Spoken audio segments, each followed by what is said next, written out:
Okay. Well, good morning. I'm sorry I couldn't unmute my phone.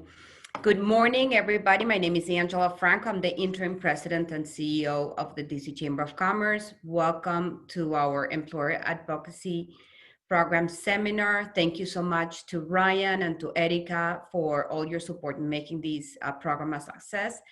I think that this is something critical during these times. I mean, all the time is critical, but especially during these difficult times, it's even more important that we're informed and we know what to do under different circumstances. So thank you to all, to the speakers, and to you, Erika, for putting all together. Have a wonderful, wonderful presentation.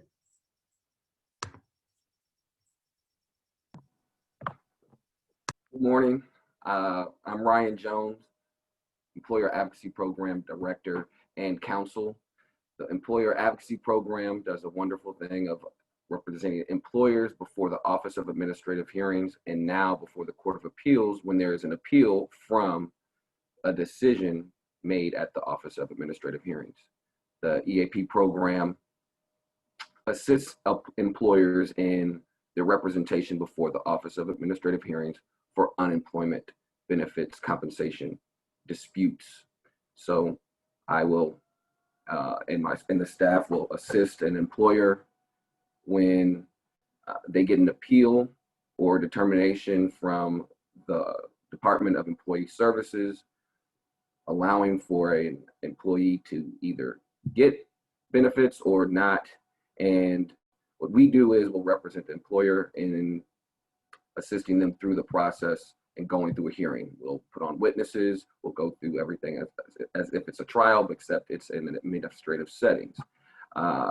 Once there is a final determination before the Office of Administrative Hearings, and there's a decision to appeal, if necessary, either by the employer or by the employee, we now will step in and represent you before the Court of Appeals.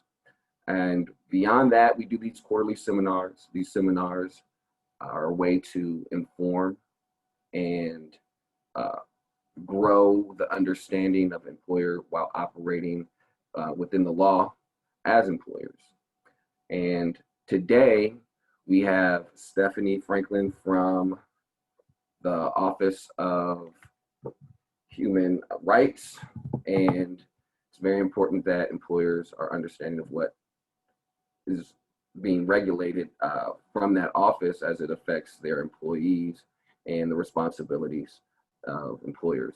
And now that we're in a time where we're going to see people returning to the office spaces, we have fans returning to sports arenas and so forth, it's good to know what we need to do to protect our human resources by protecting their rights as humans. So, Stephanie. Thank you, Ryan.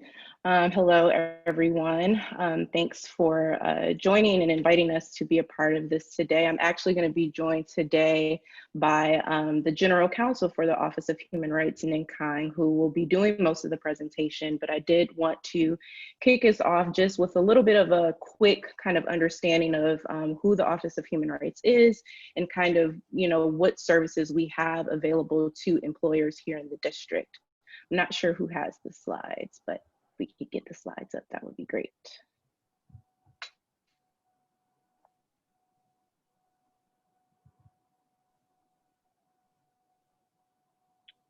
Perfect. So today we will be going through current employment laws that our office enforces and then kind of walk you all through our complaint process.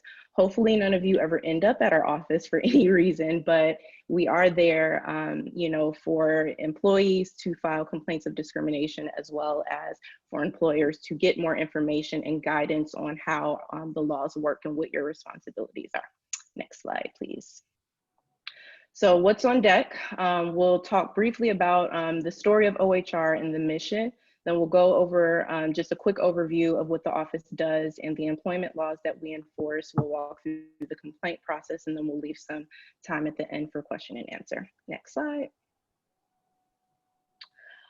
So very quickly, I wanted to show a video, but I know we're pressed for time, so we'll skip over the video now. But the Office of Human Rights is basically a place where people, residents, visitors of the district, people that work in the district can come and file a complaint of discrimination. It's completely free of charge. You don't need legal representation to interact or engage our services.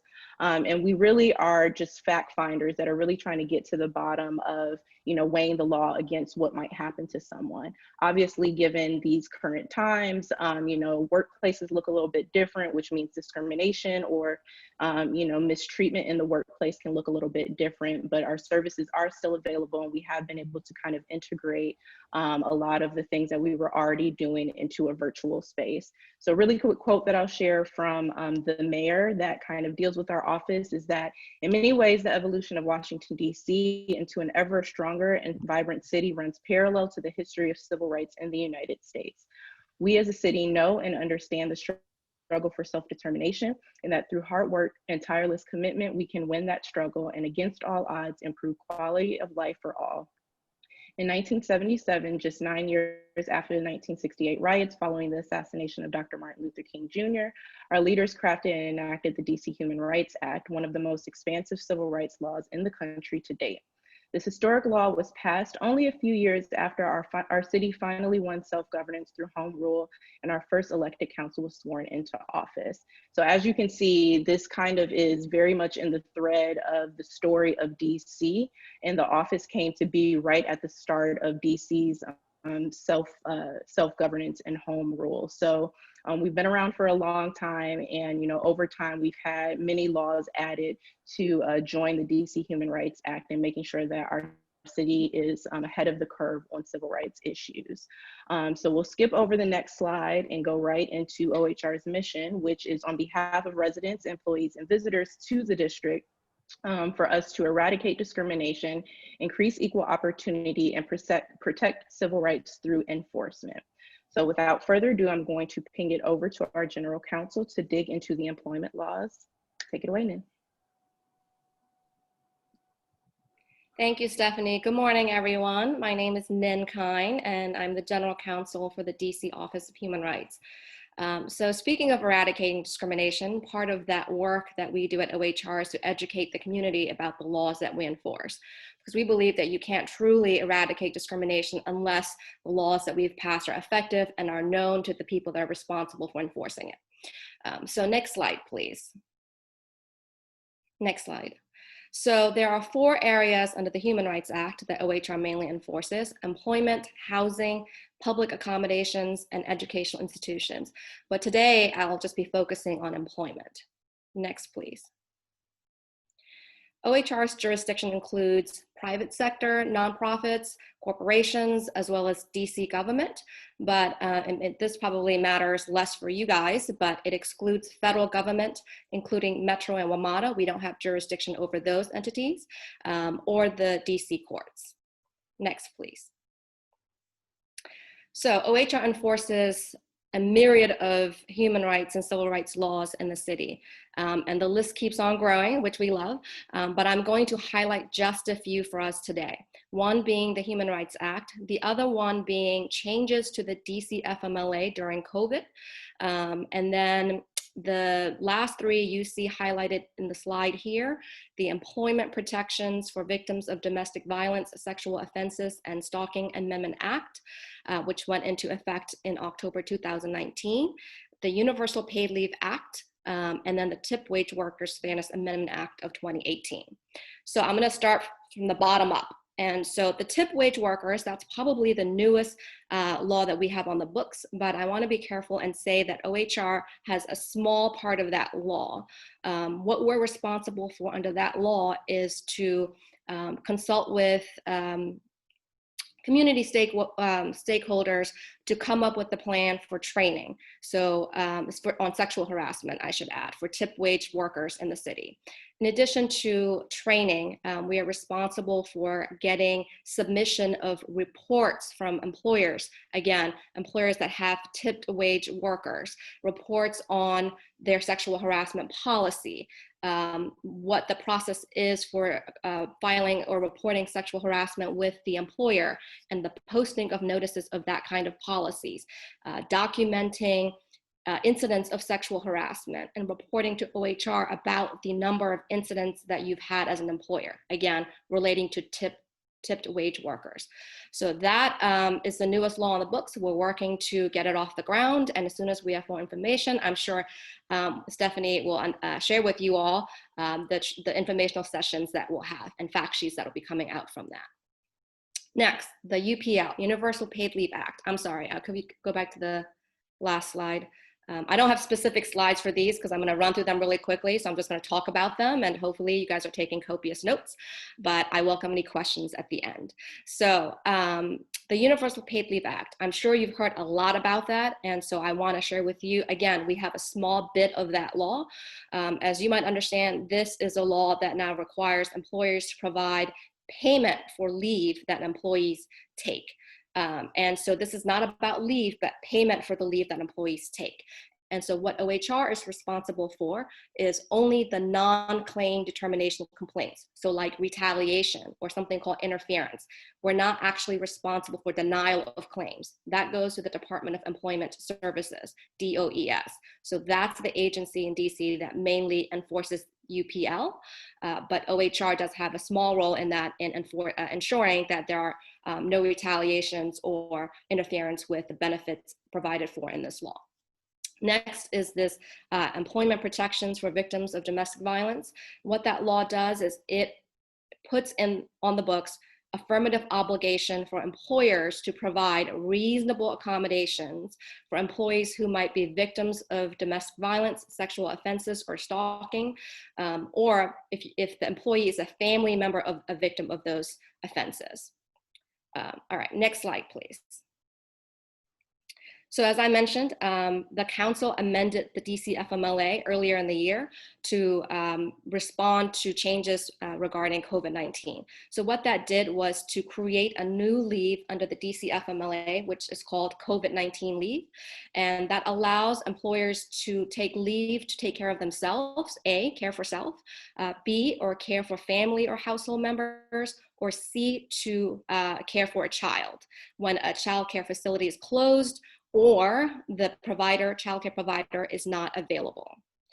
This right to leave will terminate when the declared public emergency ends. Now, this is 16 weeks, just like family leave and medical leave under DCFMLA, but it's a separate bucket of leave. It's not like part of family or part of medical. It's just a separate bucket of COVID-19 leave. And this, more importantly, as distinguished from family and medical, this applies to all employers and employees who have worked for 30 days of any size employer. Next, please. Thank you.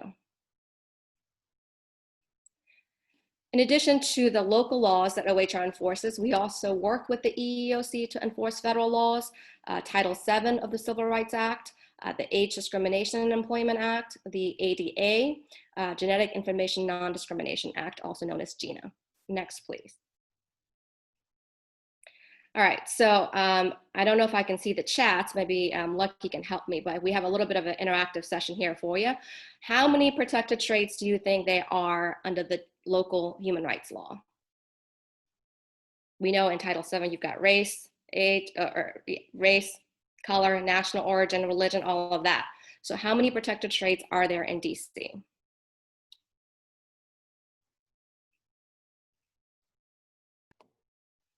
Feel free to use the chat to insert your guess and answers.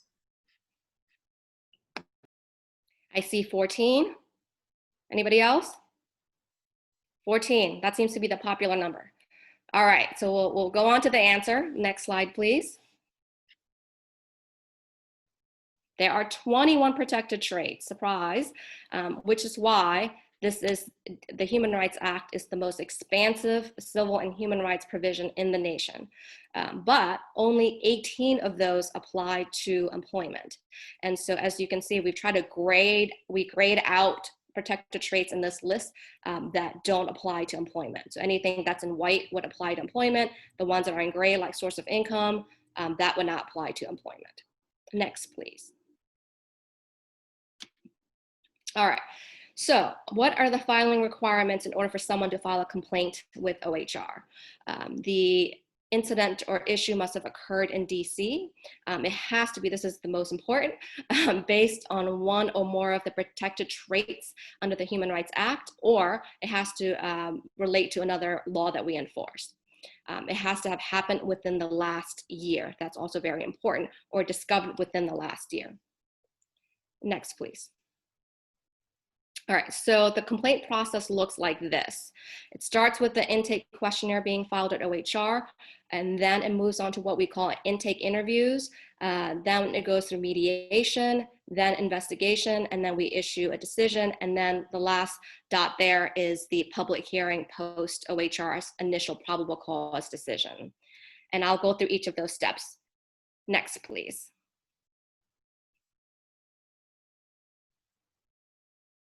All right, before we get started on the process, it's important to note, and perhaps probably less so for you as employers, but the complainant has the option to file under the Human Rights Act with OHR or file it in court. It's not like Title VII where it's an exhaustion requirement. You don't have to come to OHR first. So it's either or. And so once a complainant files with OHR, OHR has jurisdiction, but they can withdraw their complaint at any point before OHR makes its decision to take it to court. But once OHR makes a finding, a probable cause finding, this is the forum they've chosen, they can't move it to the court. Next, please. All right, so going back to the process of filing a complaint at OHR and the OHR process, step one is intake. So the complainant will file what we call intake questionnaire, which is a form that I'm sure some of you may be familiar with in working with the EEOC. It's very similar to that. It's our initial complaint. Once that is filed, OHR will review it and we will either docket the complaint as a formal charge of discrimination or dismiss the complaint.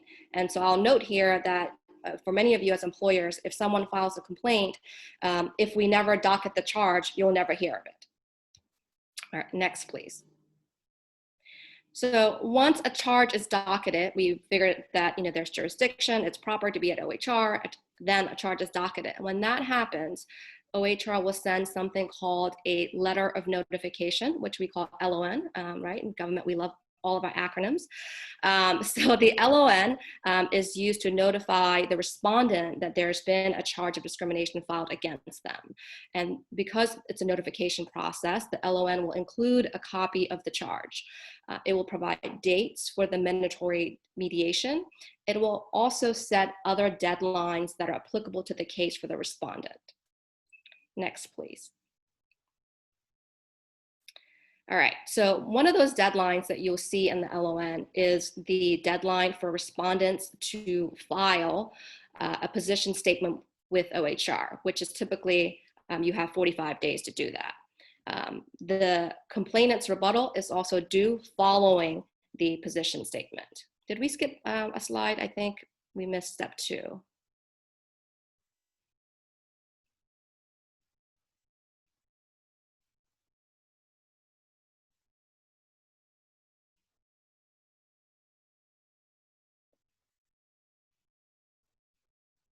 I'm thinking step 2 should have been mediation, so I think we might have skipped over that.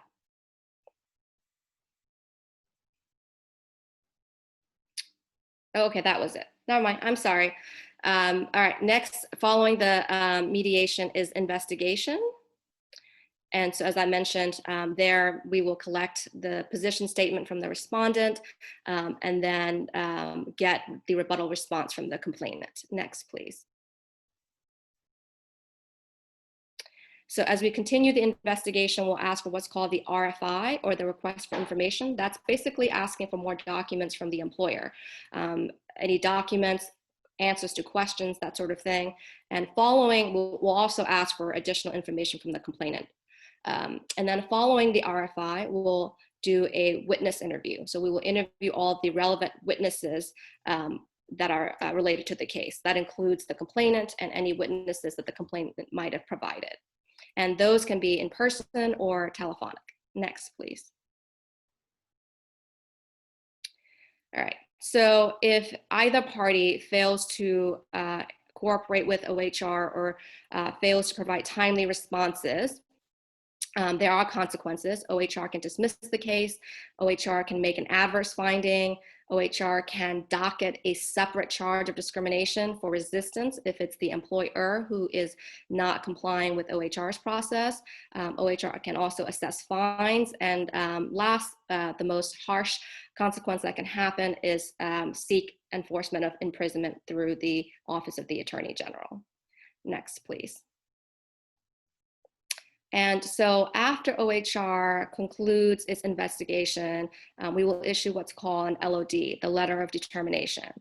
The investigator will start by drafting that LOD, summarizing the investigation that they've undertaken. They will make a recommendation as to whether there's a probable cause or no probable cause to believe discriminatory conduct has occurred. And then after that, it'll go to OGC for legal review.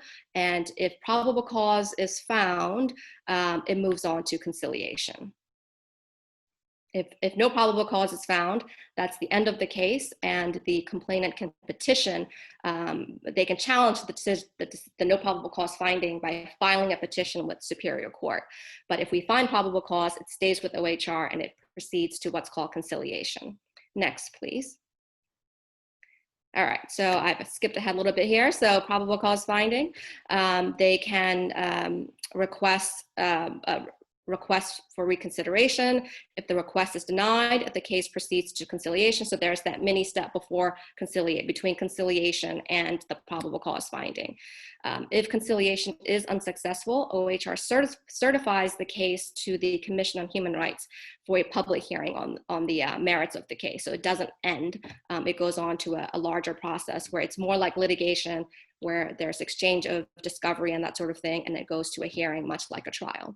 If there's no probable cause finding, complainant may also file a request to reconsider, or if it's overlap with the EEOC, they can request what's called a substantial weight review with the EEOC, or they could file a petition for review, as I mentioned, with the Superior Court. Next, please.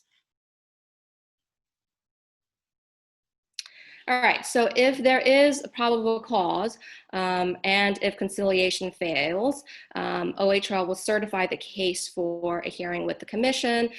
There an ALJ is assigned and the pre-hearing process will begin right away. Once the ALJ is assigned and takes over the case, he or she will schedule conferences and set out schedules for discovery and so forth. After close of discovery, the ALJ will schedule a pre-hearing conference, set a date for the hearing, and then after the hearing, the ALJ will send a proposed finding of the case to a tribunal of commissioners assigned to the case, and the commissioners will be the ones that make the final decision for the determination. Next, please. Well, that's it.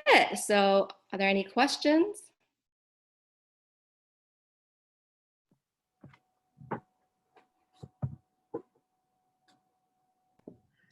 Feel free to use the chat or raise your hand if you have any questions.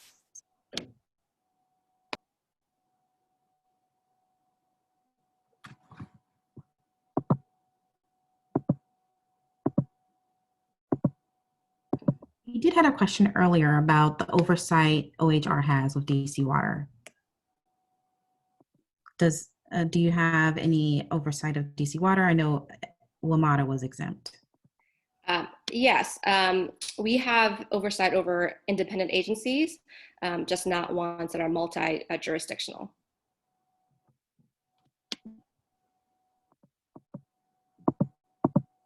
Any other questions?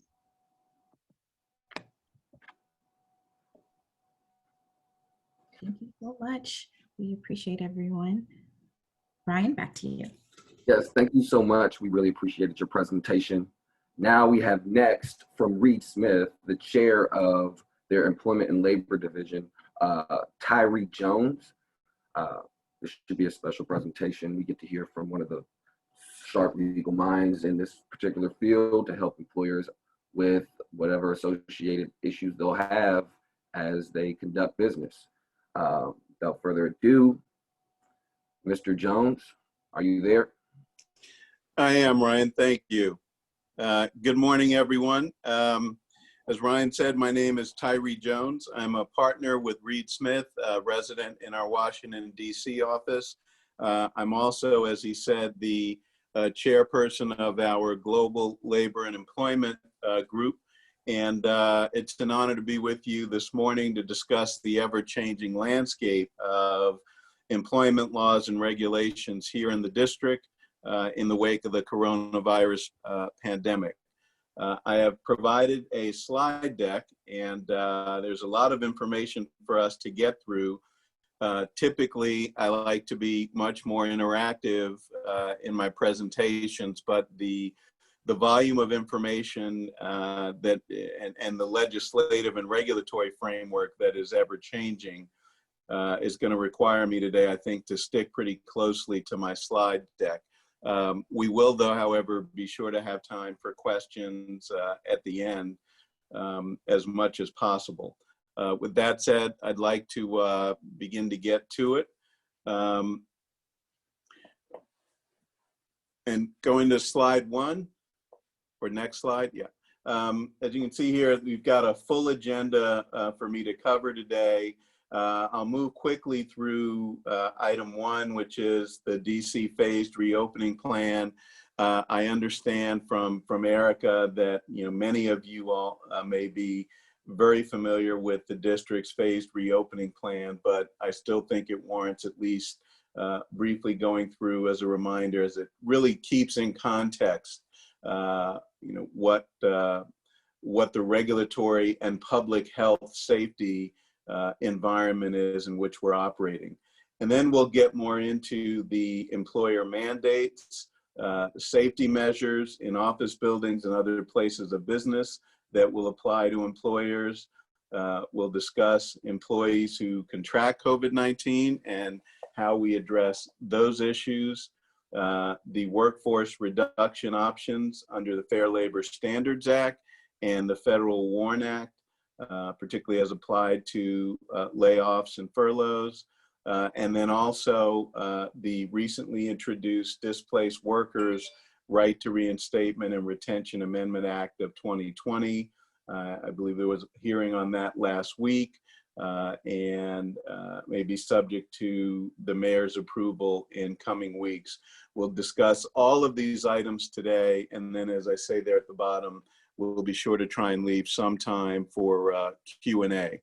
I keep disclaiming it because, as I say, I like to have interactive, but in this also Zoom environment, it's difficult to do that other than through the chat function. So I will try not to drone on, but hopefully this is information you will find to be valuable and useful. Next slide, please. And then the next slide. Again, in terms of the phase reopening plans, there's a website you can get to, Reopen DC. As I know most of you know, in early May, Mayor Bowser outlined the guidelines for DC businesses reopening and returning to in-person operations.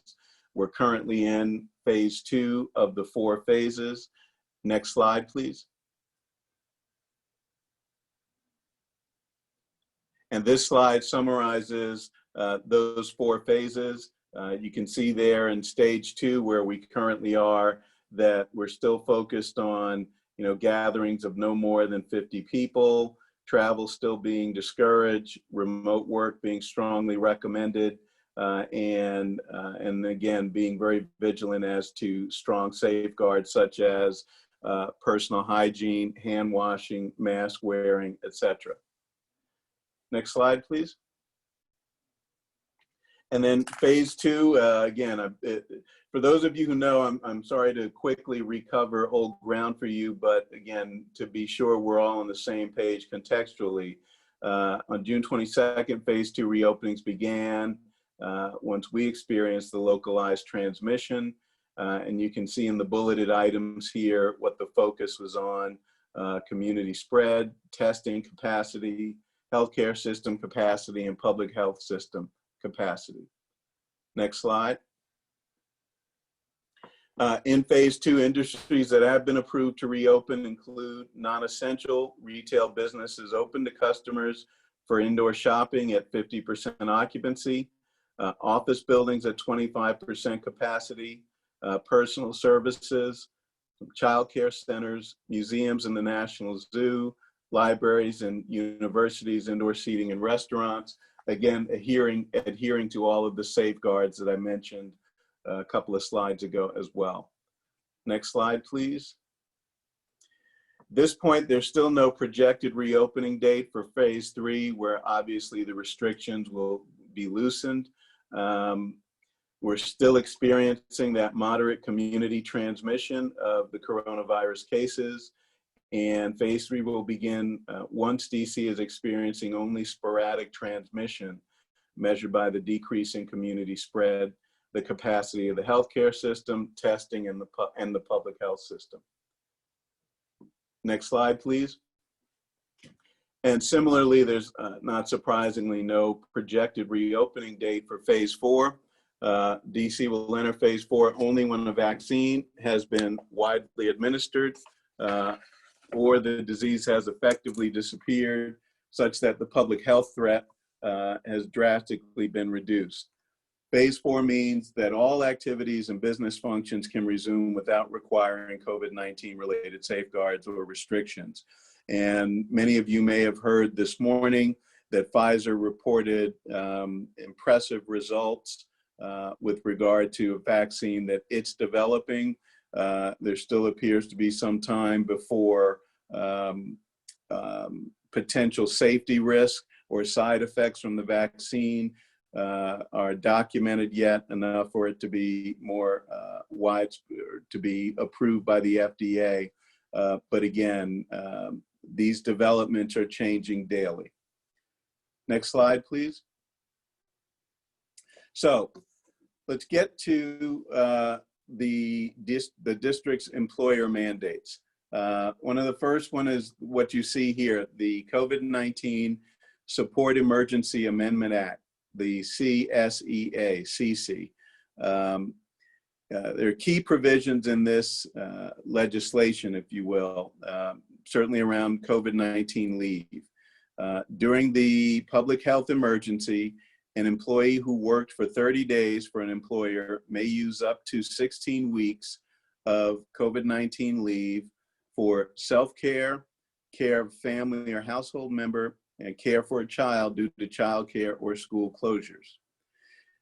There must be a certification. There is a certification procedure built into this where the employer may request certification of the need for leave, including a signed dated letter from a healthcare provider with the probable duration of the need for leave and a statement from the childcare provider or childcare provider's website if that is the basis for the leave. For many of you, that may not sound very different from the type of certification that is often obtained in connection with an employee's request for accommodation, for reasonable accommodation for a disability, where the employer may send a certification form to the healthcare provider of the employee in order to document and attest to the need for the accommodation, the specifics of the accommodation, and whether or not the employer therefore can make the decision to reasonably accommodate it. Next slide, please. Other key provisions are obviously centered around the penalties.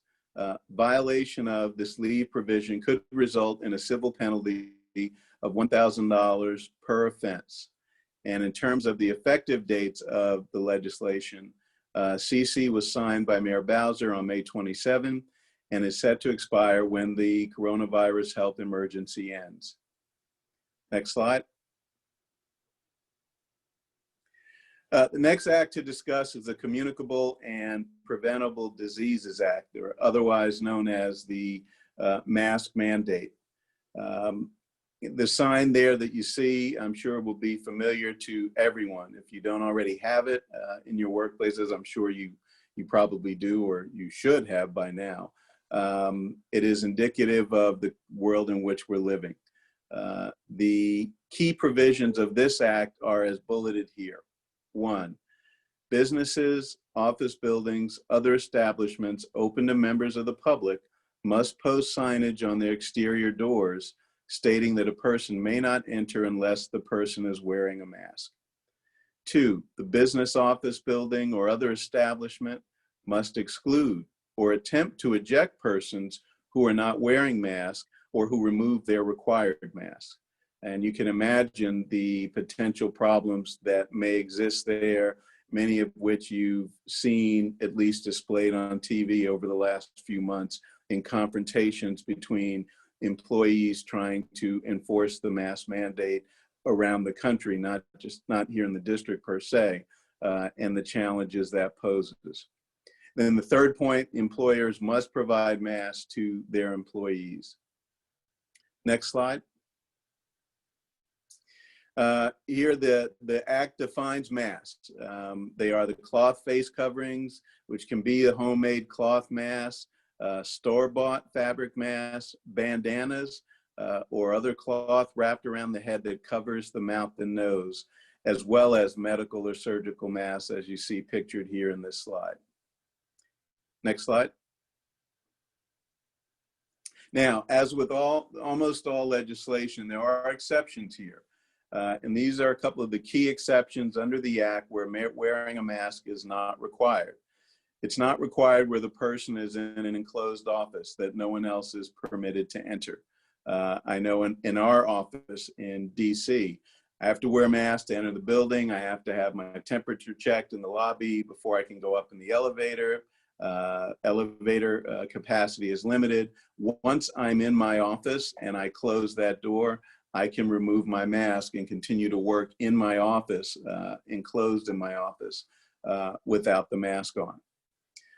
Another exception is where a person is unable to wear a mask due to medical condition or disability, or is physically unable to remove a mask. Another exception, where a deaf or a hearing challenged person needs to read the lips of the speaker. Another exception, employee is physically unable to remove the mask, as mentioned above. And then lastly, the equipment required for a job precludes the wearing of a mask, or when wearing a mask would endanger public safety. Now, there may be alternatives in that instance. For example, if perhaps a cloth mask may not work because of potential safety risk for someone who perhaps is working around mechanical equipment, then perhaps a plastic shield or a mask of that nature may work. But again, these are just a list of some of the exceptions. Next slide.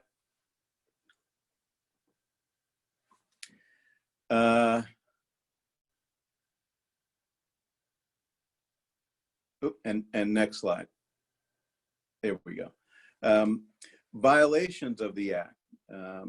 If there's a violation of the order, it may be referred to the Office of the Attorney General for the district for possible prosecution in the Superior Court, and persons found to be in violation of the order are subject to fines up to $1,000 per violation. So, you know, the district has really put some, or tried to put some heft behind enforcing these mandates to ensure the public safety. Next slide, please. Again, key provisions under the Communicable and Preventable Disease Act provisions are social distancing. The order requires DC employers to implement the social distancing and worker protection policies that adhere to the Mayor's Communicable Diseases Act. These are also consistent with the restrictions that have been issued by the CDC in terms of social distancing. And also, employers must require employees, or allows employers, I should say, to require employees to report a positive COVID-19 test. What the Act also clarifies, though, is that an employer is not to disclose the identity of an infected employee except to the Department of Health or another appropriate district or federal agency. Oftentimes, where this scenario manifests itself is where an employer learns that an employee has tested positive for COVID-19, The employee reports it, and the employer then notifies its workforce, or at least the workforce on that floor, that that an employee has tested positive. That's done also to aid contact tracing, but what the employer cannot do because of privacy interests of that employee is identify that employee. But the employer does have to communicate that information to the Department of Health or other appropriate district or federal agency. Next slide, please. Now, anti-retaliation. The Act prohibits employers from retaliating against an employee for a variety of reasons connected with the coronavirus. One, if the employee tests positive for the coronavirus, you cannot retaliate against that employee, however that might manifest itself, which is typically taking some sort of adverse employment action because that employee tested positive. Now, that said, what may constitute an adverse employment action versus a public health and safety action may be open to debate in that particular situation. Two, you cannot retaliate against an employee who is quarantining because of coronavirus exposure. If the employee learns that they have been exposed to someone who tested positive, or if for some reason the employee may have traveled somewhere that now requires them to quarantine, the employer cannot retaliate or again take some sort of adverse employment action against that employee for quarantining in that sense. If the employee is caring for someone who has symptoms of COVID-19, similarly, they cannot be subjected to an adverse employment action because of that. If the employee refuses to work under conditions that comply with social distancing and worker protection requirements of the law, you can't take an adverse action against them. Again, this is an issue that can become tricky because with employees who refuse to work under these conditions that are actually compliant, you're going to have to engage with them and work through that and not just take an adverse employment action. Employee may be in a protected class, i.e. either an age class or have certain medical infirmities that place them in the higher risk categories, may live at home with others and be concerned about that risk.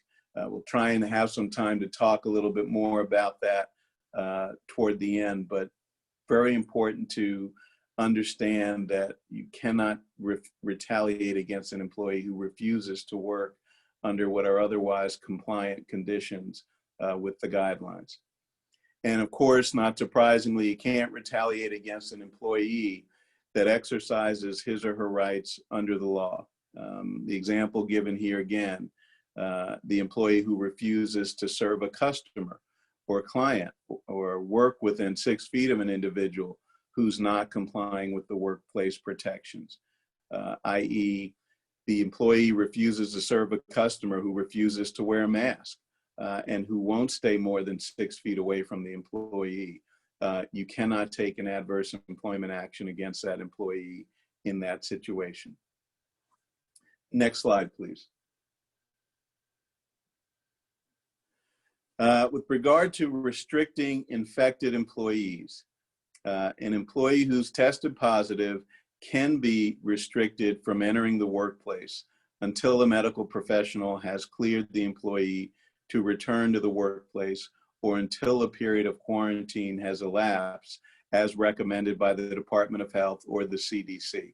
But very important, once that employee has reported or you, the employer, have learned that that employee has tested positive, you can restrict that employee from entering the workplace until they're cleared or quarantined appropriately. Next slide. In terms of enforcement, again, obviously the mayor and the attorney general may investigate potential violations of the law. The Act provides for administrative penalties of $50 per employee per day that may be assessed for repeated or willful failure to implement the mandates of the Act. An administrative penalty may issue for $500 for each instance of retaliation against an employee. And the DC Attorney General is authorized to sue employers for violations and seek back pay, equitable relief, and attorney's fees and costs. So there's a substantial enforcement mechanism built into the Act, which again, of course, is designed to address the public health emergency at hand. Next slide. So moving to safety measures in office buildings and other places of business. With regard to businesses are to ask employees to stay home if sick or recently exposed to someone with COVID-19, kind of a self-policing aspect, if you will. Your businesses are also to establish a requirement that employees maintain at least 6 feet distance from others when possible. As I described in our office, the limiting of elevator capacity is designed to maintain adherence to the 6 feet distancing protocol. Businesses should also require employees and visitors to wear face masks. Employers can also provide staff with face masks and should, and instructions on the safe use of those masks. Now, if you're in a return to work scenario and the employees have returned, businesses should promote the continued use of phone or video conference calls rather than in-person meetings. We are going to be using Zoom, WebEx, Microsoft Team tools, I think for quite some time, at least the next 2, if not 3 quarters of 2021 in order to maintain the safety protocols. And if, as you see here, if in-person meetings are necessary, the meetings as much as possible should be held in large, open, well-ventilated spaces to allow for that social distancing protocol to be adhered to. And then you should close off seating in common areas to, again, try and maintain the social distancing. Next slide, please. Now, with regard to safety measures, here's some more practical employer guidance, if you will. You may recognize the symbols on this slide, the one at the top regarding the 6 feet of social distancing and the hand washing, frequent hand washing at the bottom. Many businesses have already, and if you have not, you certainly should install floor decals to promote physical distancing in the building. And in your workplace, particularly if it's open to consumer traffic as well.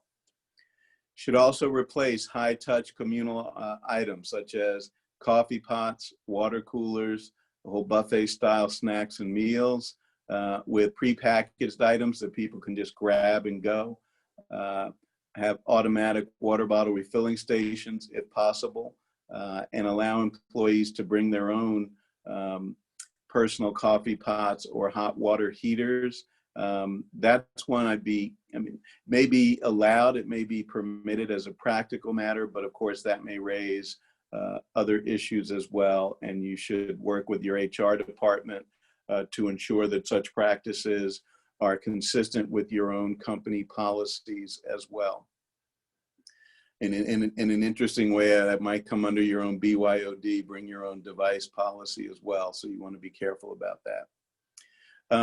Consider implementing staff rotations or staff shifts if you can for workers returning to commercial offices, perhaps grouping them into an A and B cohort that use the facilities at different times and do not overlap, again, to try and maximize the social distancing, minimize spread, while also adhering to the mask protocols.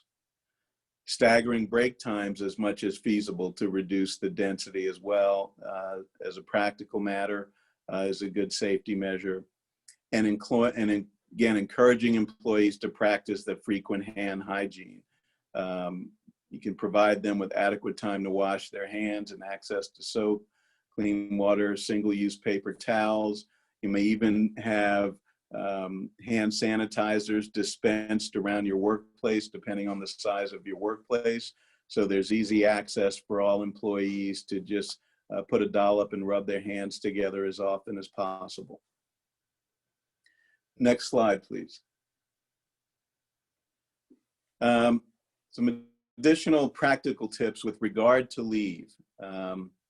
Try and implement flexible leave policies. And what that means here is, as we've outlined, leave policies that are flexible and non-punitive. They should account for the employees who need to stay home because they are engaging in self-care, caring for a family or household member, or caring for a child due to childcare or school closure. And what may sound familiar to you in hearing those three suggested scenarios is it's not, or I should say, it is akin to where you have an employee who's out under family or medical leave, who has a self-care issue or is caring for a family member. And this is how you want to have your leave policies designed, with that kind of rubric or thought process in mind, if you will. Of course, become familiar with the current DC laws. Again, the amendments to the DC Family and Medical Leave Act, the COVID-19 Support Emergency, the CC Act, and the DC Sick and Safe Leave Law.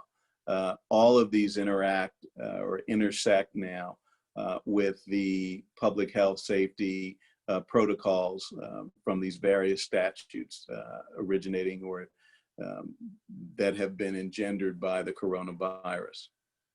Similarly, become familiar with the current federal laws that apply to these situations. And learn about and inform your employees of COVID-19 related leave provided through new federal law, such as the Families First Coronavirus Response Act, FFCRA. Next slide, please. Again, I mentioned this before, but again, as a practical matter, posting the signage. You must post signs throughout the office consistent with DC Health's COVID-19 signage. You'll see some examples of that here on this slide.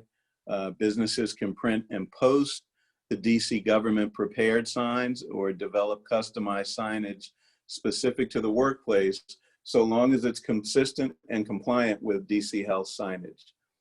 It should be used to remind employees to, again, cover the nose and mouth with a face covering, properly store and discard PPE. That's the personal protective equipment. Adhere to those physical distancing instructions, 6 feet between employees and visitors and between employees. Informing them how to report symptoms of or exposure to COVID-19, as well as following the hand hygiene, cleaning, and disinfection guidelines and appropriate respiratory hygiene and cough etiquette, and to not enter the building if they are sick. Next slide, please. Again, more practical tips around the cleaning plan. Businesses should develop a cleaning plan, have a comprehensive plan that cleans and disinfects the high-touch surfaces, workstations, keyboards, telephones, handrails, printers, copiers, drinking fountains, doorknobs.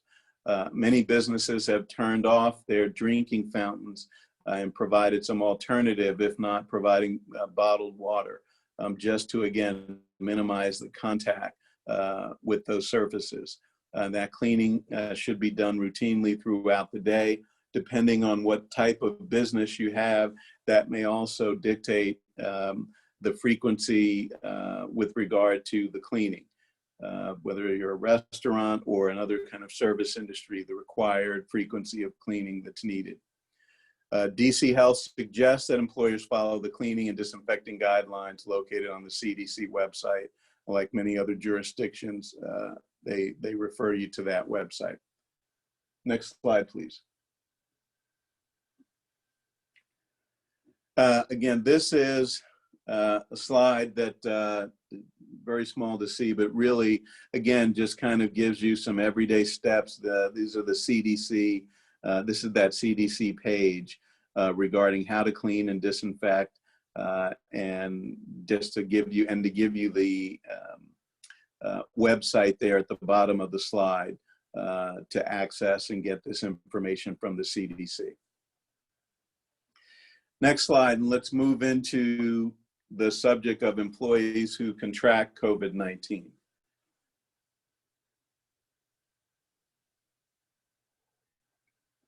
So starting with this slide, establishing a plan for the event if an employee does test positive for COVID-19. You want to put together a plan that addresses as many of the scenarios that may apply here, given the nature and context of your business and your work site. So a couple of key things here you want to include is a point of contact at the establishment that the employee can notify if they test positive for COVID-19. Oftentimes that may be an individual in the HR department. If you're an organization that also has a medical office, if you will, that may be a person who's designated in that office.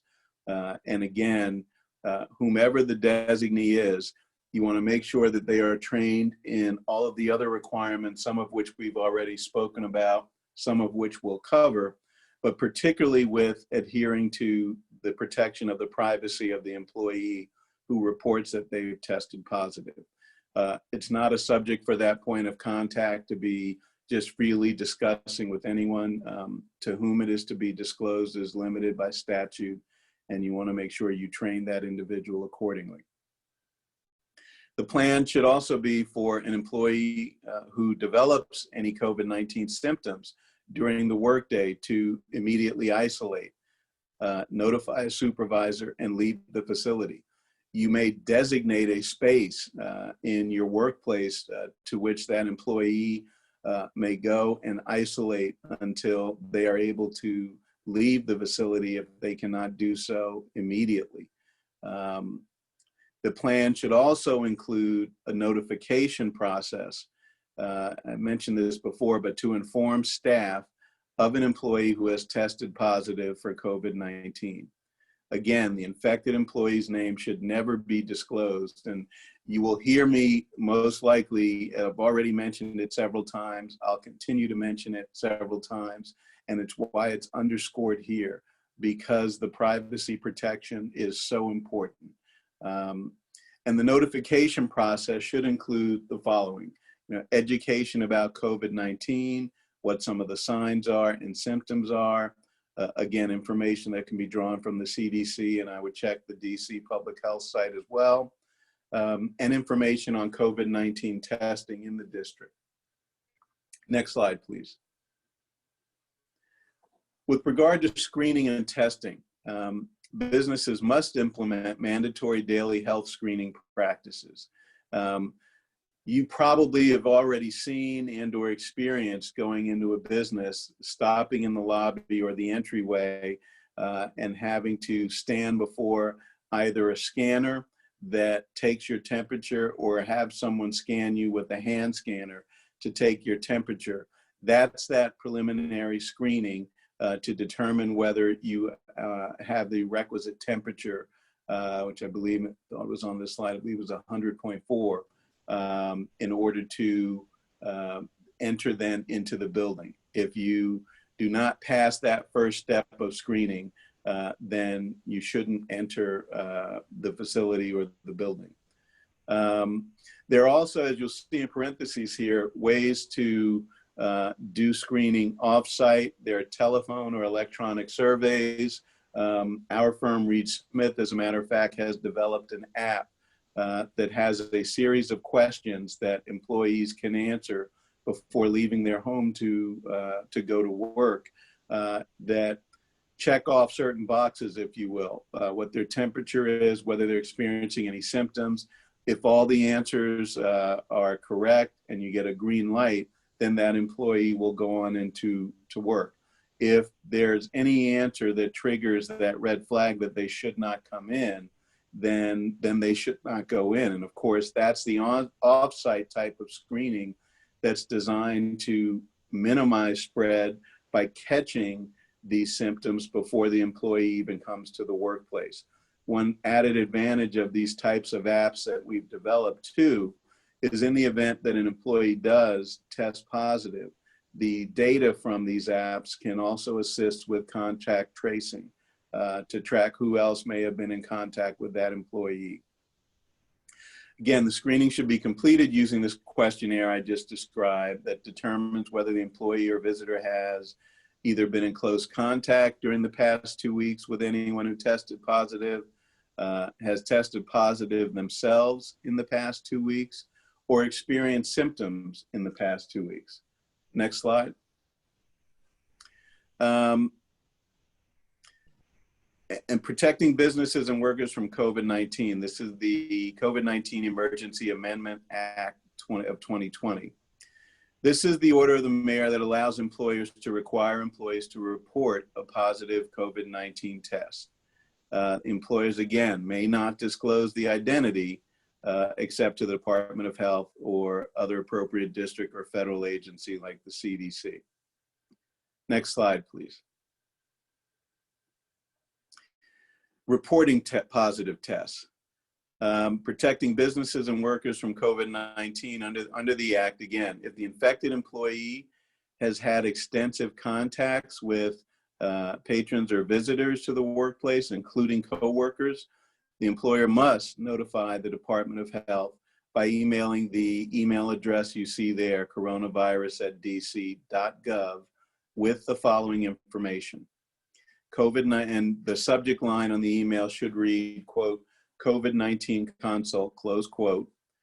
Provide the name and direct phone number of a point of contact at the establishment or at your business for the Department of Health to call. Estimated number of patrons, visitors, co-workers potentially exposed, and a short summary of the incident and the situation. Next slide. Now we'll move into a brief discussion of workforce reduction options under the FLSA, the Fair Labor Standards Act, and the WARN Act. Next slide. So employer obligations.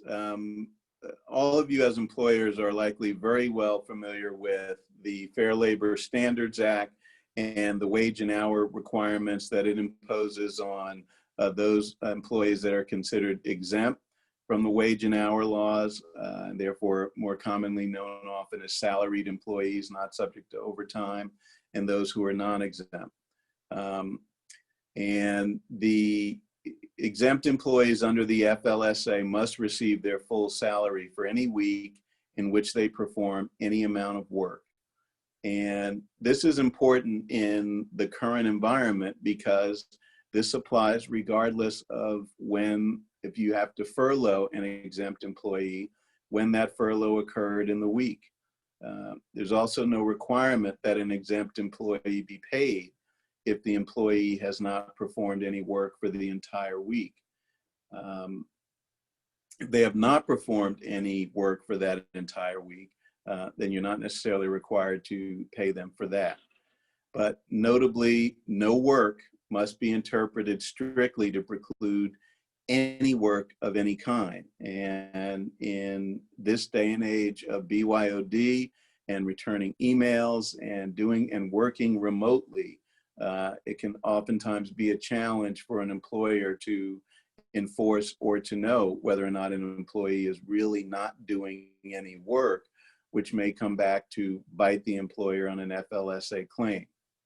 And as hence the last bullet here, work includes checking emails, mobile devices, anything that might entitle the employee to a full week's pay. This is particularly apropos to the exempt employees. The non-exempt employees, you track their hours worked and you pay them accordingly based on the actual time worked. It's a little different with regard to the exempt employees. Next slide, please. Again, non-temporary schedule and salary reductions. Employer may reduce an exempt employee's hours and salary under certain circumstances without converting the employee's FLSA status to non-exempt. This is often a challenge for employers in trying to comply with the federal wage and hour laws of the FLSA, where they have to reduce and exempt employees' hours and pay, and may risk losing their exempt status. And as further detailed here, that's why employers have to be mindful of that pervasive manipulation of payments, meaning reducing hours, increasing them again, reducing salary, and then increasing it again, begins to look more and more like a non-exempt employee, like an hourly employee. And so you want to be careful of making a sham, if you will, pardon that typo there, of what purports to be a salary, because again, that may cause the loss of the exempt status and convert that employee to a non-exempt employee. And then you're in a situation where you may be forced to look at whether or not that employee is entitled to overtime, whether you're paying overtime, whether you're tracking their hours and their pay, and be exposed to an FLSA wage and hour action. Similarly, employers must ensure that any reduced salary meets the minimum FLSA salary requirements for exempt status, which, as you see here, is a minimum of $684 per week. And again, lastly, non-exempt employees need only be paid for the time worked.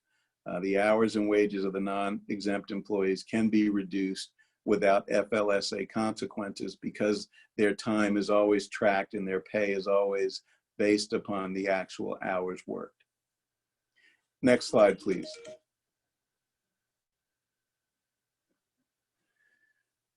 Okay, the WARN Act. Many of you may be familiar with this. This is the federal statute, the Worker Adjustment and Retraining Notification Act. It requires employers to provide advance notice and planning mechanisms to the workforce in the event of a plant closing or a mass layoff. There are also many WARN Acts around the country that are very state specific. However, the district does not have a mini WARN Act. So be aware of the federal requirements. That said, the DC Council recently approved a bill that's similar to a mini WARN Act. The bill is titled the Displaced Workers' Right to Reinstatement and Retention Amendment Act of 2020. And we'll talk about that a little bit in just a few minutes, which is now awaiting Mayor Bowser's approval. Until passed, however, it still will be beneficial for DC businesses to follow the requirements of the federal statute to avoid employment-related legal issues in the event that you have to have a large layoff or a large furlough that may trigger the implementation of the WARN Act. Next slide, please. So we'll talk about the WARN Act a little bit more here. What are some of the circumstances that trigger it? Employers with 100 or more full-time workers must provide written notice at least 60 calendar days in advance of plant closings and mass layoffs. A plant closing requiring notice involves 50 or more full-time employees at a single site of employment. Often what can be litigated is what constitutes a single site of employment in order to reach an aggregate number of 50. And that's certainly something to be mindful of and to look into if this scenario presents itself for you. In terms of what constitutes a mass layoff, layoff involving 50 to 499 full-time employees at a single site of employment, when they constitute a third of the employer's total active workforce, and where those 50 or more employees involved constitute 1/3 of the workforce. A layoff of 500 or more full-time employees at a single site also requires notice. And then what is the notice that must be provided and to whom? It must be provided to the affected employees if the employees are not represented by a union. the state's rapid response dislocated worker unit in those states that have that, and the local chief elected official of the local government where the closing or mass layoff occurred. And the next slide, please. So finally, we'll get to the recently passed bill was signed by Chairman Mendelson. You can see in very small print here on the next slide, the Displaced Workers' Right to Reinstatement and Retention Amendment Act of 2020. The council introduced this bill to require employers to rehire employees who were laid off during the pandemic if their positions reopen. This bill is titled the Displaced Workers' Right to Reinstatement and Retention Amendment of Act of 2020. Next slide, please. Some of the key provisions in the bill. Of course, the first is the right to reinstatement. This is one that will certainly affect employers and one you want to be brushing up on now and thinking about how it might apply to your business.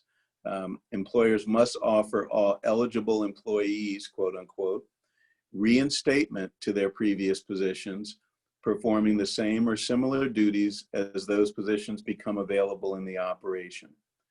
And as you'll see here, the proposed act defines eligible employees as any employee whose most recent separation from employment occurred on or after February 1, 2020, and was not due to either voluntary resignation without good cause or was due to misconduct.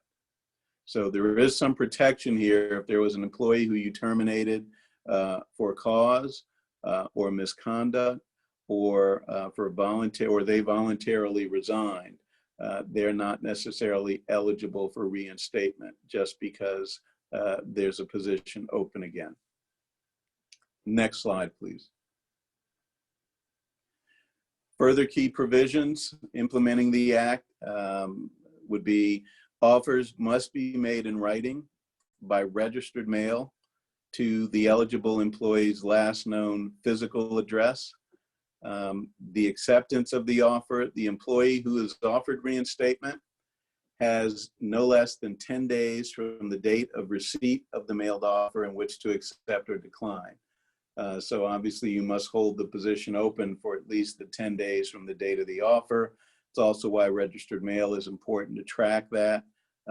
Registered mail return receipt requested may be a practical add-on, if you will, for your own record-keeping purposes. This one's important also. An employer shall not hire a new employee for a position until all eligible employees have declined offers of reinstatement. So it's going to really require you to track the positions that have reopened or become open, and you're going to have to track the 10-day notices of reinstatement before you continue to just act to fill that position with a new hire.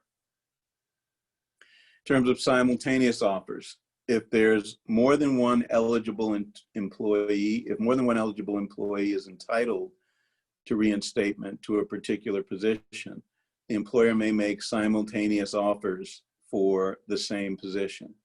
You must reinstate the eligible employees based on length of service with the employer, beginning with eligible employees who have worked for the employer for the greatest length of time, which seems to say that in this scenario, if you've got several employees eligible for the same position simultaneously, you have to look at length of service, and it'll be unclear how this might actually be applied if adopted and enacted. And there may be some challenges and questions certainly brought to the Chamber's attention as well. But this will be an interesting provision to apply. Next slide, please. Additional key provisions. Reinstatement applies even if there are changes in ownership of the company. What that means is the Right to Reinstatement and Retention Act applies if there's a change in control, controlling interest or identity of the employer after January 31, 2020. Changes in control are defined as the business operation still consisting of the same or similar operation as before January 31 of this year, but one or more of the following have occurred: some sort of sale or assignment or transfer or contribution or other disposition of the controlling interests of your business, consolidation, merger, or reorganization of your business, or any other entity that maintains an ownership interest in your business, in the employer. Also includes where there's a purchase, sale, lease, reorganization, or restructuring, relocation of the operation that causes a change in the entity holding a controlling interest in the employer, or a change in the identity of the employer. Again, will be very interesting to see how this would be applied in the event the statute is enacted. And then next slide, please. Additional provisions regarding key provisions, the change in control, 90-day transition period. If there are one or more changes in control, the controlling interest, then the new employer must offer employment to any eligible employees. Employers must retain eligible employees accepting reinstatement for a 90-day transition, 90-day transition period. So even if you sell your business and your business is covered by the act, if it's enacted, the new entity, the new employer, must still offer employment to any eligible quote unquote employees, and must retain those employees who accept reinstatement for at least a 90-day transition period before acting to let them go, perhaps as at-will employees, or for some other reason. Again, this will remain to be seen how this is implemented if adopted. As you see here, the new employer must not discharge the eligible employee during that 90-day period without cause. So that's the at-will part, doesn't apply at all during the 90-day period. It's 90-day of job protection, absent cause to terminate them. At the end of the 90-day period, the new employer must perform a written performance evaluation for each employee retained. And if the employee's performance was satisfactory, the new employer must offer the employee continued employment under the terms and conditions established by the employer. Again, that's going to be an interesting provision to see if and how that is enacted if the statute is adopted. And one that really suggests some, obviously direct involvement in the new employer's decisions vis-a-vis retaining the reinstated employee. Next slide. Excuse me. And again, further key provisions of the Act around anticipating a change. Employers who experience or anticipate a change in control event for their company on or before January 31 must no later than 15 calendar days before the anticipated date of such event provide notice. And you'll see here to whom notice must be provided. First, notice is to be provided to all parties of the transaction. Last known address, date of hire, and contact information of each eligible employee. So each quote unquote eligible employee must be notified that there's a change in control event that is happening, or at least is being contemplated. And I use that term because of the language anticipate, which is going to be an interesting notice provision as well to see how that might apply in a change in control situation. Also, notice to all quote unquote eligible employees must state that the employer is experiencing a change or anticipates a change in controlling interest or identity. Notice must also inform the employees of their right to retention. Lastly, must be eligible employees are represented by a labor organization. Notice must be simultaneously provided to that labor organization, or typically labor union. I think one interesting aspect of this, we don't know how this will obviously be applied in real time if the statute is adopted and enacted. But you might imagine some issues with providing notice and the timing of such notice in connection with the sale of one's business, or other change in control, if you will, that may not necessarily want to be necessarily made publicly known yet, given the timing.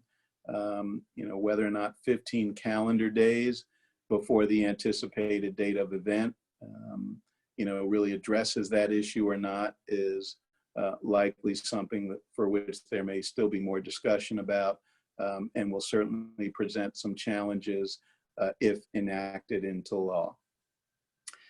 And I believe that covers all of the statutes that I wanted to cover today. And again, it's a lot of information. There's not surprisingly a lot of legislation that has been enacted and that will still be enacted as we navigate the contours of this pandemic.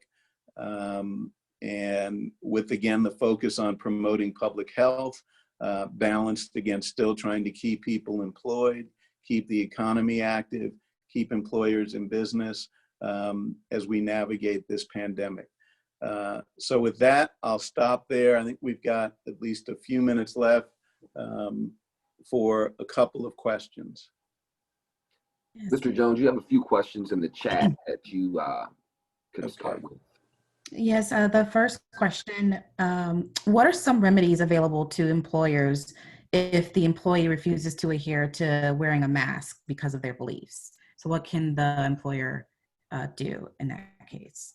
When you say if the employee refuses to wear a mask because of their beliefs, are you saying potentially religious belief or just a safety concern, that sort of belief that they're still at risk or they don't need to wear a mask? Which? This is Rose Johnson. I had posed that question, and it's all the above. Okay. As it relates to their beliefs of what they're hearing on the media, okay, and those types of concerns. Sure. Well, I start from the premise of one, under the acts, particularly CC and the other acts we've covered here, the employer has an obligation to mandate masks and mandate adherence to the safety protocols. In the event an employee refuses to adhere to those safety protocols, they may then, one, be giving rise to an employment compliance, if you will, a disciplinary action issue, if you will, by failing to adhere to employer mandates, and particularly mandates by the district, legal mandates, lawful mandates. Now, the reason I ask the other aspects to the question, if, for example, an employee is saying it goes against my faith to wear a face covering, and therefore raising a potential religious discrimination issue, then you should at least be navigating that a bit within the context of your EEO policy and how you address potential claims of discrimination with the DC mandates and the safety, the public health requirements in mind. And then to determine whether, if this is a religious accommodation scenario, whether there is some accommodation that can be made that's reasonable under the circumstances. If there's no accommodation that can be made that adheres to the safety protocols mandated by the district, then I would begin to lean toward saying that's not a reasonable accommodation. And then you'll have to work through how you then navigate that, if possible, And typically that usually ends up with, you have to comply with this mandate or be subject to disciplinary action. Another scenario, the employee who says, I don't want to come to work, even though you've got the mask mandate in place, you've got the social distancing in place. I still fear for my health. I'm in a protected class. I live with someone who's in a protected class or care for them. Then again, you're going to have to navigate that according to that COVID-19 plan, which isn't just about the notice and procedures to be followed in the event someone tests positive. I would include in that plan, you know, how you navigate some of these other issues that intersect with your personnel policies, as well as the public safety requirements mandated by the city. Simply refusing and not wanting to go in there because you don't feel safe, that actually may be sufficient in the eyes of the EEOC to be a protected disability, if you will. And you may have to, well, you may have to, you'll need to go through your own protocols for, again, determining whether a reasonable accommodation can be effected in that situation. How critical is it for that employee to come into the workplace? Can that employee work remotely and accomplish the tasks of the job? Are there other ways to accommodate their fear, if you will? And so there's not necessarily any one answer to it, but those are certainly the protocols that ought to be followed in addressing that type of situation. I hope that answers the question, or at least you know, provide some guidance there. Right. Yes, Thank you so much. So Nin also posted in the chat for those COVID-19 leave guidance that OHR has, which you can see a link to it in the chat. Another question we received, and we just put up the slide number 18, we received a couple participants had questions about retaliation. So how would anti-retaliation, I think number 4, refuse to work, operate if it was like a teacher-student environment? And then also there was a second question about when an employer is doing a screening, do they have to do like a physical app, like, you know, you mentioned your office does, or a questionnaire, or can it just be understood that, you know, you may only come into this work site if you do not have symptoms, you have not been in contact with anyone with symptoms, etc. So does it have to be a physical acknowledgement, some kind of something in writing, some kind of app, some kind of questionnaire, or is it like an understood statement that is between the employer and employee? So those were the last 2 questions. Sure, I'll address that last one and then back up to the teacher-student scenario. I would certainly recommend that you not leave it to just being understood and just asking a question. I think part of the benefit of either having those kind of standing temperature screening devices in the lobby or the entryway of your business, as well as perhaps using the questionnaire that I mentioned earlier, is it does a couple of things. It not only fulfills the mandate of having the screening that's needed to be done, it creates a record that you've done it, and that you have a record that can show that you've done it, whether it's via the questionnaire, whether it's via the data generated in a questionnaire through an app. For example, with the Reed Smith app, that data is all collected and stored, and there are a variety of ways of determining who and how you want to store it and host it. But again, you will have collected that information, which can serve as evidence of not only compliance with the DC mandates, but compliance with public health guidance in the event that there is contract tracing needs to be done if someone tests positive, et cetera, et cetera. With regard to the retaliation question and the refusal to work under certain conditions and in the teacher-student context, I don't have a much different answer for what I was saying before.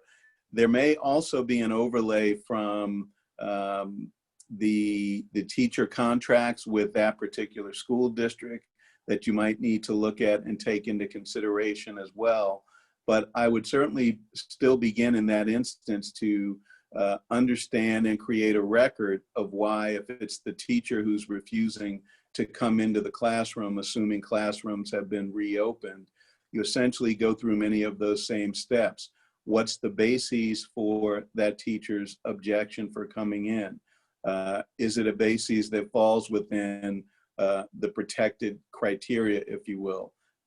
Maybe they're at risk, or living with someone who is at high risk, or caring for someone, and notwithstanding the compliant measures taken by the school, they still have this fear. And therefore, you look at whether or not that's a fear that can be reasonably accommodated. That's at least one approach. But again, I would not ignore looking at what procedures that school district may have adopted. If there's a union involved, what union procedures may be in play, and any contracts between the teacher and the student or in the school district as well. I think there's another question we'd like to address, which is informing payroll or your human resource department of somebody's COVID status, who would then need to receive pay from those appropriated funds or those special funds for COVID. You have to, the question I guess is more so, do you inform your payroll department of the individual who has contracted COVID and that they will be receiving COVID pay? Well, a very good question. My advice would be no, and part of that would still be contingent on understanding how your particular payroll is set up. There are often ways to make changes to payroll, even for that particular person, without disclosing the exact reason why you're making that change. For example, you recode your system to pay this person this amount, but you're not saying, and you're not telling your payroll person, you're paying them this amount because they tested positive for COVID yesterday.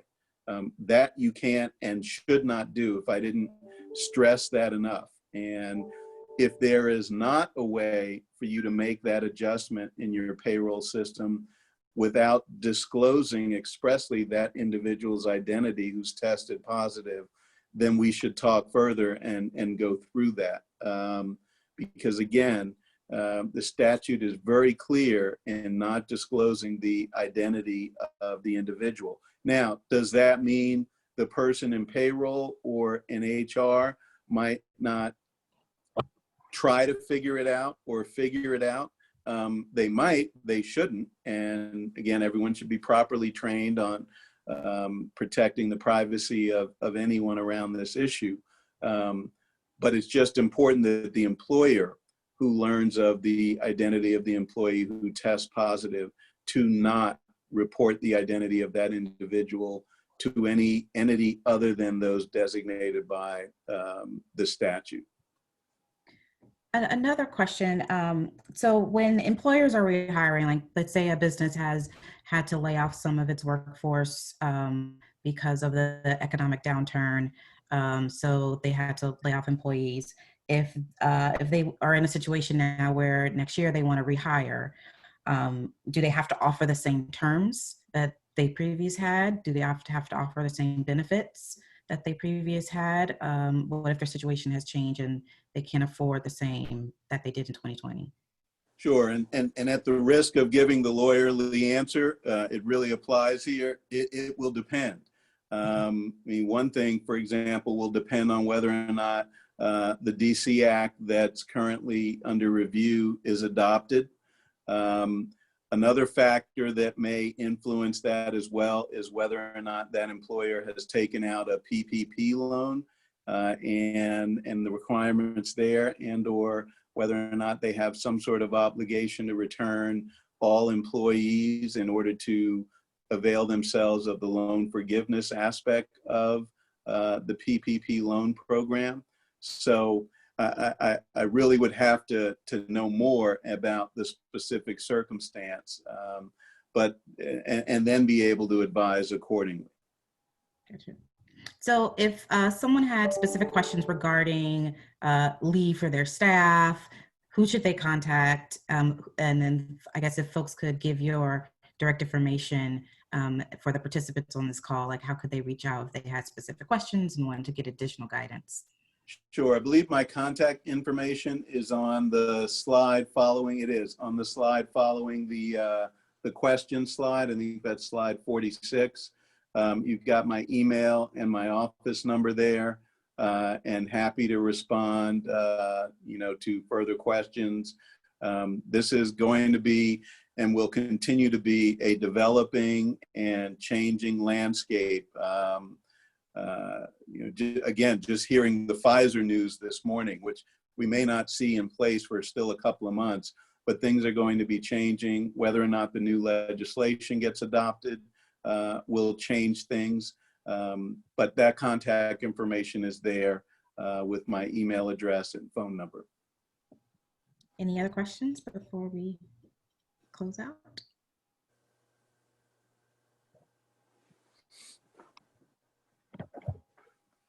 Well, if there are no more questions, I'd like to say thank you to Mr. Jones, Ms. Stephanie Franklin, and Ms.